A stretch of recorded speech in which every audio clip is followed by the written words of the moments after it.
Hello guys, welcome to Danish takes channel. இன்றைக்கி நம்ம என்ன பார்க்க போகிறோன்னா, வெங்காயம் வெட்டும் போது ஏன் நம்ம கண்ணிலேருந்து கண்ணீர் வருது அப்படின்றத பார்க்க போகிறோம். இப்போ வெங்காயத்தில் பார்த்தீங்கன்னா 2 வகையான அமிலங்கள் இருக்குது. அந்த 2 அமிலத்தையும் பார்க்கலாம்.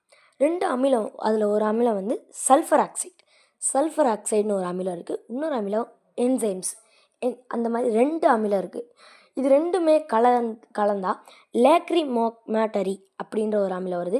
இதை வந்து ப்ராபன்டைல் அப்படின்னு சொல்கிறாங்க. இப்போ நம்ம அந்த 2 அமிலத்தை பார்த்தோம்ல, அந்த 2 அமிலத்தோட பண்புகளை பார்க்கலாம். ஃபஸ்ட்டு சல்ஃபர் ஆக்சைடு என்ன செய்யுதுன்னா, நம்ம கண்ணை வந்து எரிச்சலை வந்து உண்டாக்குது.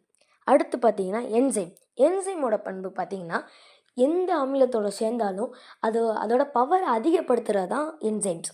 அதனால இந்த என்சைம்ஸ் வந்து இந்த சல்ஃபர் ஆக்சைடோட கலக்கிறனால அது என்சைம் வந்து அதோட பவரை அதிகரிக்குது. அதனால் நமக்கு கண்ணுக்கு எரிச்சல் உண்டாக்குது. சல்ஃபர் ஆக்சைடு எப்படி வெளியே வருதுன்னா, வெங்காயத்தில் இருக்க செல்கள் உடையிறனால இந்த சல்ஃபர் ஆக்சைடும் என்சைம்ஸும் கலந்து நமக்கு ப்ராபன்டைலாக வெளியே வருது. இதனால் பார்த்திங்கன்னா நம்ம கண்ணுக்கு எரிச்சலை உண்டாக்குது. அந்த எரிச்சலை போக்குறதுக்காக தான் நம்ம கண்ணீர் வருது. இப்போ பாருங்கள், இப்போ வந்து கண்ணீர் வராமல் தடுக்கிறதுக்கு ஒரு 6 டிப்ஸ் சொல்கிறேன், அதை யூஸ் பண்ணிக்கோங்க.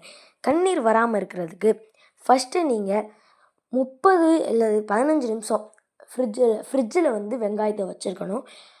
15 நிமிஷம் நீங்கள் ஃப்ரிட்ஜரில் வச்சா கூட போதும்.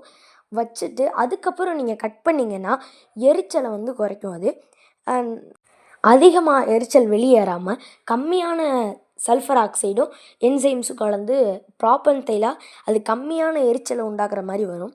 அடுத்து கூர்மையான கத்தியை வச்சு நீங்கள் வெட்டணும். ஏன் அப்படின்னா, கூர்மையான கத்தியை வச்சு வெட்டுறப்ப வெங்காயத்தில் இருக்கிற செல் வந்து உடையாது. அதனால் நீங்கள் கூர்மையான கத்தியை வச்சு பண்ணுங்கள். அது வந்து எரிச்சலை வந்து இதுவும் குறைக்குது. அதுக்கப்புறம் காற்றோட்டமாக இருக்கிற இடத்துல போய் வெட்டணும். ஏன் அப்படின்னா, காற்றோட்டமான இடத்துல ஏன் கட் பண்ணணும் அப்படின்னா, நம்ம வெட்டுறப்ப இந்த 2ம் கலந்து ப்ராபன்டைல் வெளியே வர்றப்ப அது காற்றாக அடிச்சுட்டு போக கூட வாய்ப்பு இருக்குது. அதனால் நீங்கள் எப்பயுமே காற்றோட்டம் இருக்கிற இடத்துல போய் வெட்டுங்க. அடுத்து பார்த்திங்கன்னா, இது கொஞ்சம் கஷ்டமானது. இது வந்து தண்ணீருக்குள்ளே வச்சு ஒரு கிண்ணத்தில் தண்ணி ஊற்றி அதில் வச்சு வெட்டணும் அப்படின்னா அது வந்து நம்ம வெளியே வராது, அது காற்றோடு கலக்காது. அதனால் நமக்கு கண்ணுக்குள்ளே போகாது, அதனால் நமக்கு எரிச்சலை உண்டாகாது. அடுத்து கண்ணாடி போட்டுட்டு வெட்டுங்க. ஏன்னா கண்ணாடியில் போட்டு வெட்டுறப்ப நம்ம கண்ணுக்குள்ளே அந்த ப்ராபன்டைல் வந்து நம்ம கண்ணுக்குள்ளே போகாது. நீங்கள் கண்ணாடி போடும்போது சாதாரண கண்ணாடி போடக்கூடாது. எந்த மாதிரி கண்ணாடி போடணும்னா, பாதுகாப்பான கண்ணாடியாக போடணும். அதுக்கப்புறம் ஸ்விம்மிங்க்கு போடுற அந்த கண்ணாடி மாதிரி போடணும்.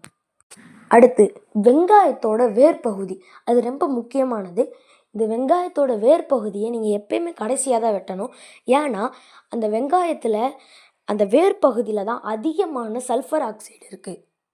நீங்கள் அதை ஃபஸ்ட்டே வெட்டிட்டீங்க அப்படின்னா அதிகமான சல்ஃபர் ஆக்சைடு வந்து உங்கள் கண்ணுக்குள்ளே போகிறதுக்கு வாய்ப்பு இருக்குது. அதுக்கப்புறம் பார்த்திங்கன்னா, நீங்கள் எப்பயுமே அதை கடைசியாக வெட்ட பாருங்கள். அப்போ நம்ம கண்ணுக்குள்ளே வந்து போகாது. இந்த டிப்ஸை நீங்கள் ட்ரை பண்ணி பாருங்கள், கன்ஃபார்ம் உங்களுக்கு எரிச்சலை ஏற்படுத்தாது. Okay, thanks. இந்த மாதிரி வீடியோ பார்க்கணுன்னா இந்த வீடியோக்குள்ளே இருக்க சப்ஸ்கிரைப் பட்டன் அழுத்தி பெல் ஐக்கானை ஆன் பண்ணிக்கோங்க.